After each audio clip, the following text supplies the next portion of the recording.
It was a nice and mild day out there, but we did have some fires. Well, look at that coming up. More evacuation orders are issued as wildfires wreak havoc on Southern California. The latest on containment efforts are coming up on the Weekend Edition.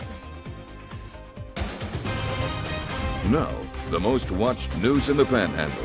News Channel 10's Weekend Edition. First tonight, Amarillo police are investigating a homicide in North Amarillo. Early this morning, officers were called to the 800 block of Moore Street on shots fired. When they arrived, they found 23-year-old Joshua Daniels with a gunshot wound to the upper body. He was taken to a local hospital where he later died. An autopsy has been ordered and no arrests have been made at this time. Anyone with information about this case is asked to call Special Crimes at 378-9468. Well, our warmer December weather continues this week. For a first look at our forecast, let's send it over to meteorologist Cameron Venable live in the Storm Track Center. Hey, Cameron. Hey, Cassie, yes, it was a nice and mild day today. If we look at some of these highs, we actually hit some 70s out there. We had 70 in Canadian, 73 in Childress, 67 here in Amarillo. Safe to say a very nice day, and it would have been great if we didn't get any fires, but we did have a couple fires out there. Starting to cool off now. You can see all kinds of temperatures across the area. We have 29 in Hereford, 43 here in Amarillo, and even some 50s out there. So it all depends on if you are radiationally cooling faster. Let's take a look at the winds. And as you can see right there, winds aren't too bad, mainly from a southwest downsloping direction at about 5 to 15 miles per hour. Now, even though this isn't your textbook fire danger week, it has been so dry that more or less elevated fire danger does exist every day this week, so we'll have to monitor that. Now let's send it back to news. Alrighty, thank you, Cameron. Randall County fire crews worked to contain a grass fire this afternoon. They were called to the fire around 2:30 just south of Loop 335 near Western Street. We're told the fire started in a large field of CRP grass and stretched from southwestern Street towards South Georgia. Authorities say the fire created a large amount of smoke, causing Western to close while they battled the flames.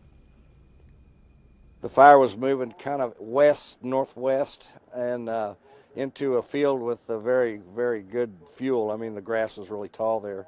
So it created lots of smoke. We were lucky that the winds were low, and we were lucky that there were no structures involved. We did evacuate one church. For safety reasons, it did get a little smoke inside, but there was no heat or fire damage to the church or any other structures. Amarillo police say evacuations were in place for homes nearby as well. The fire was contained around 4, and the cause remains under investigation. More than 230,000 acres have burned in California in just 1 week. The Thomas Fire destroyed more than 750 structures and is threatening nearly 15,000 more buildings. 4,400 firefighters are battling the blaze, but it is only 15% contained. It's the largest wildfire the Los Angeles area has seen since 1961. At least one person has died while trying to flee the flames. The Thomas Fire is one of 6 other fires burning in Southern California. Well, some Hurricane Harvey victims don't have any Christmas decorations left over, so one group is helping them make this holiday season complete. Ashley Portillo has more on the Harvey holiday spirit. All right, thank you. For many storm victims, their holiday may not feel like the norm. Their Christmas decorations likely taken by Harvey. But the Child Train, a nonprofit based out of San Antonio, wants to make sure these victims still celebrate the holiday with a Christmas tree and trimmings. It's amazing that they have really gone out of their way and really done so much for the community and for my family also. With the help of the Aransas Pass Police Department, the Child Train came up with a list of who needed a tree. Then they began handing out the early Christmas present to nearly 100 households. One of those trees went to Rosa Villanueva and her family. Hi. She received a phone call with the news. Dice, Rosa, you got it. Oh, thank God, thank God, thank God, thank God. I got it. I'm very happy. Villanueva has 3 grandchildren who would have celebrated Christmas without a tree. This is for my grandson. Not for us, for my grandson. But thanks to the chow train, they now have a tree, ornaments, lights, and even a tree skirt. Merry Christmas from the chow train. Thank you again. Some of those trees delivered, others picked up. Thank you so much. And nothing but smiles for those who received them. Well, as we begin a new work week, we have a look at some area lane closures that might cause you a delay.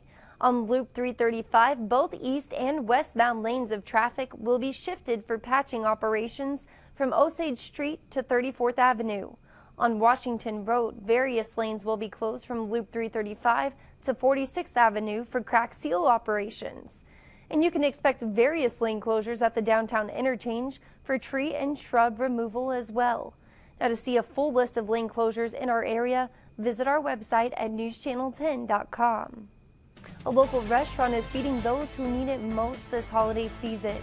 More on how they aim to help Amarillo's homeless next on the Weekend Edition. Take a look at another mild week coming up after the break.